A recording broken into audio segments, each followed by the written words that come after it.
Self ইন'মিনেশ্যনত কেনেকৈ সাধাৰণ ৰাইজে অংশগ্ৰহণ কৰিব লাগে এই 9টা সেলফ ইন'মিনেশ্যনৰ কথা আমি ৰাইজক আমাৰ কংগ্ৰেছ কৰ্মীসকলক জনাওঁ আৰু এইসকলে যাতে গ্ৰাউণ্ড লেভেলৰ প্ৰতিটো মানুহক সজাগ কৰি এই গোটেই প্ৰক্ৰিয়াটোত যাতে তেওঁলোকে অংশগ্ৰহণ ভালকৈ কৰিব পৰা যায়।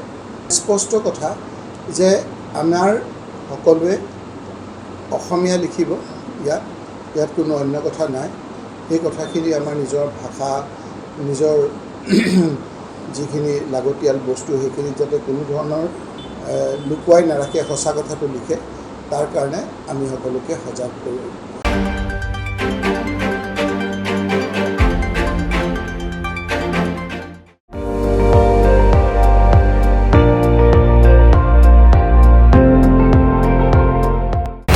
আপুনি চাই আছে ND24, সৰ্বশ্ৰেষ্ঠ নহয় সৰ্বোত্তমৰ দৌৰা।